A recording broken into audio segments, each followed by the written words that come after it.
you look at these numbers, and very, very similar in terms of the height, the reach, the weight.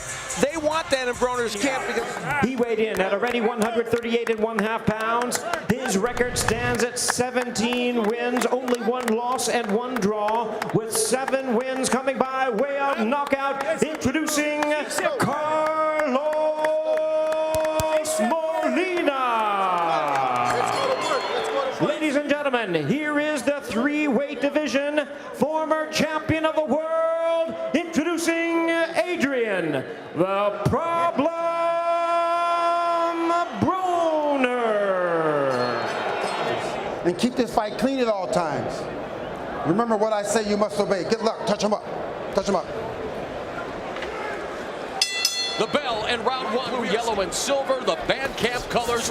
Molina get off to a good start, try to give doubts to right off the bat. I think he wants to get Broner's attention that he's here to fight. Seems confident in his stance. We'll see where it goes. Broner's trainer, Mike Stafford, who has trained him since he started at the... Well, 2 times in a row, Molina's reached with the right hand, and Broner has a good left check hook, check left hook. Champion at the age of 23, now 24, becoming the 10th 4-division champion in boxing. It's just, you can't. Molina not being very active here in the first round. Very low-hanging fruit. Yeah, an old left. Here trying to establish his speed. Not active, but we, as I just mentioned, Michael Stafford, his trainer, wants him to the opening round. And there's the body work that Paulie was able to do. Broner's going to have his way. That's what Molina does afterwards, if he can get out. Yep. Or if he can... Against Marcos Maidana. Opening 3 minutes in the books here in Las Vegas. Molina undeterred, though. Jab, double jab, right hand, adentro, trabaja el cuerpo duro. In the last round, Molina threw... You know, the thing about Molina is he's even shorter than Broner. So Molina's going to have to change looks and work his way inside in some different ways. The combination punching from Molina. That's what you want to do, though. Broner will not throw back if you put enough punches on him. Downstairs with the jab, showcasing his speed.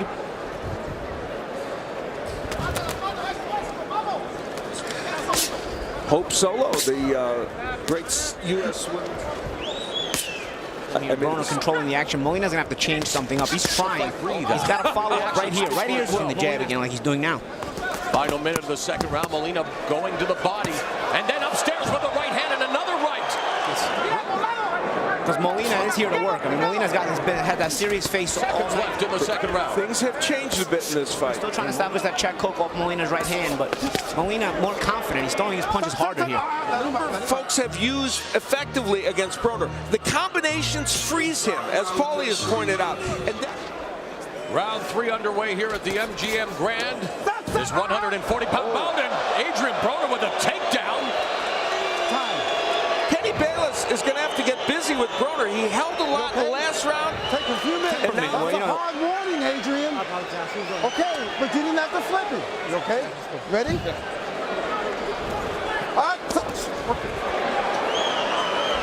Molina going to work on the body along the ropes. Broner covering up. Didn't necessarily hurt Broner. I probably did not. But what he did, small English fighter who fought Broner. He landed a lot of overhand rights, but didn't have power. In this round, Broner has thrown 6 punches. Molina well schooled, man. You know, he keeps his hands up high, short combinations. Yeah, the older brother, a 24-year-old identical twins to the 2012 Olympics. Molina's now starting to realize he can just throw at him. And Broner has the speed to be good shots. It doesn't click in his mind to let his hands go.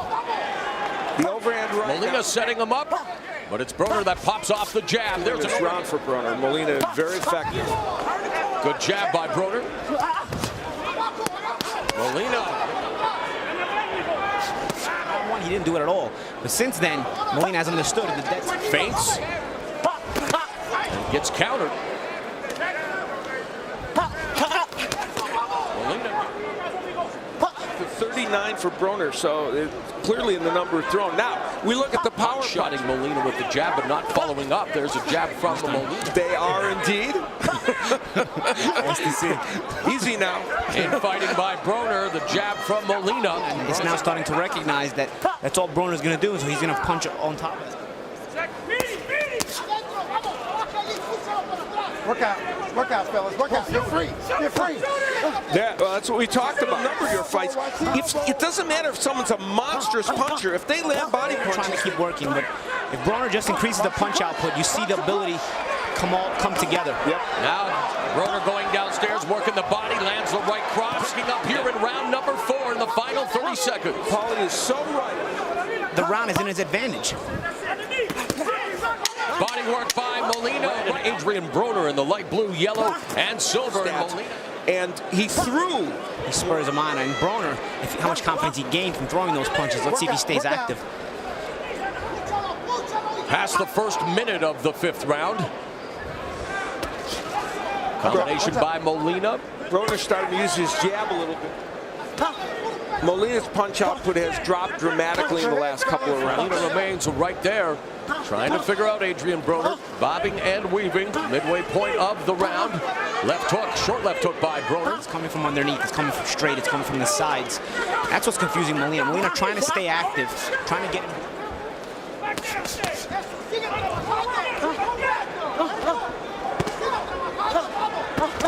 Setting him up for a bullet punch almost. There's Broner now walking down Molina. The little nuances Broner gives you inside, the ways he makes you miss even at close range encounters. That's what he does best, as long as he's moving his hands.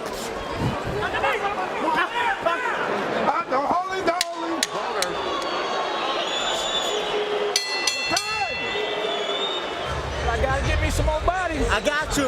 I gotta get me some more body. And I gotta get that uppercut. These are the rounds, as I mentioned, that Adrien Broner traditionally does well in his bouts, not so much. Referee Kenny Bayless warning Adrien Broner in between rounds for his roughhouse tactics. He pleaded with them saying, hey, I'm trying to put to visit with some in the days leading up to this fight, with fans going to this fight. We're all in total agreement, probably because we scored the rounds the same, rounds 2 and 3.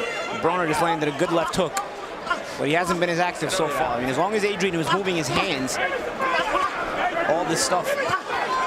Broner beginning to find his form, but Molina again very tough. There was a short right cross that connected by Broner. Right hand to the body by Broner. Molina now along the ropes. Not throwing any punches though, Al, absorbing the punches from Broner.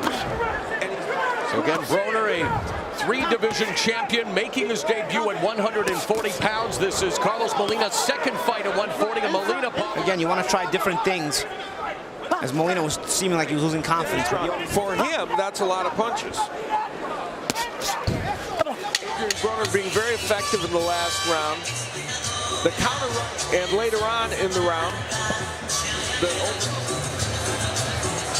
the veteran Carlos Molina.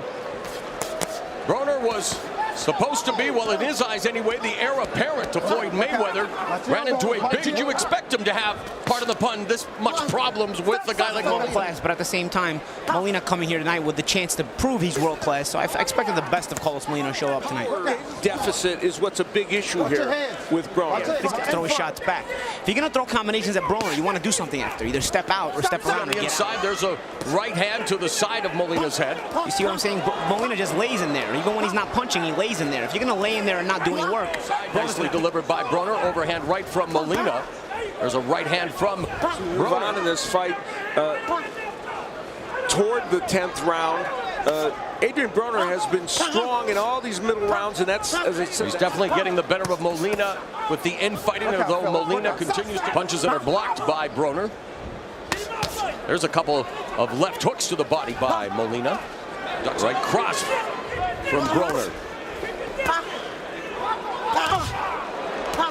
Right hand by Broner, or excuse me, Molina. Molina's there, and he's throwing punches as well.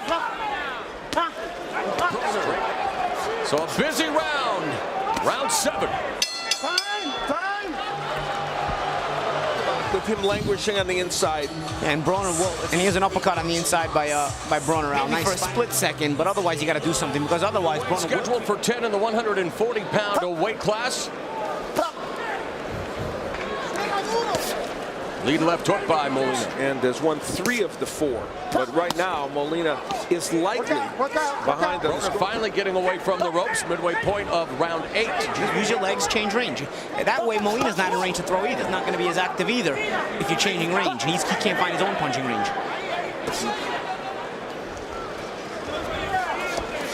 The volume punching we saw earlier from Molina, not as this fight has continued. Molina's had a little better round in this round, and is it enough for him to win it?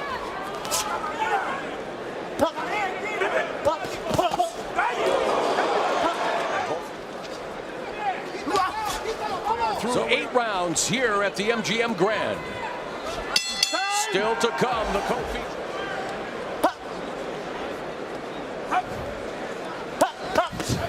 Might have gone either way, but will he pick up the pace here? Exactly. If he would just keep the punch output a little higher, he's got so much ability that he's able to win the rounds. Let him up. Yeah, it's really true. The difference here tonight is he is not facing the kind of power he did against, and hasn't been able to throw the kind of volume, for instance, that Paul used. Better effect, or the check left hook to a better effect.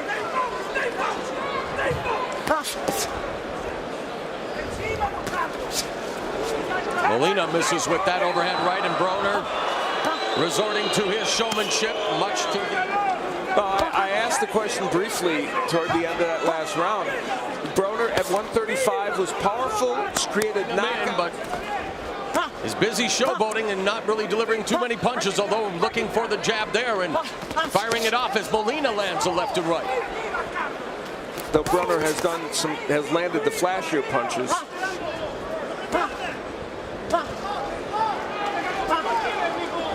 The Broner jab so effective there, and again, it's a punch that sometimes is underused in that range. Get off the ropes. So we are headed to the 10th and final round of this 140-pound contest.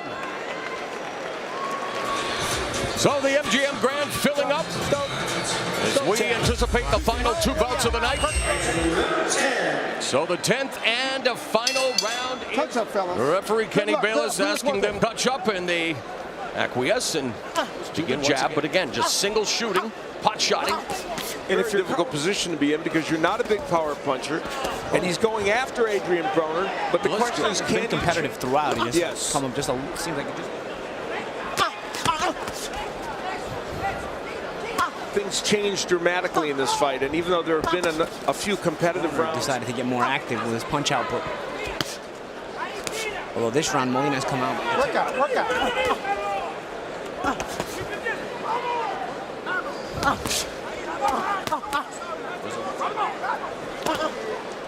Final 90 seconds of the left hook to the body. and I think one of the bigger stories in this fight is that Adrien Broner has about 40 more punches than. You don't want to languish in there if you're Molina. He gets off a combination here, now he's there once he gets off his combinations. Broner will answer. 45 seconds left in the bout. Broner along the ropes. That's where his corner doesn't want him to be, and he just shoves Molina aside, but Molina... Yeah. He's trying, you know, again, he's been in the fight. Right hand from Broner goes the distance with Carlos Molina as they chuck leather at the bell.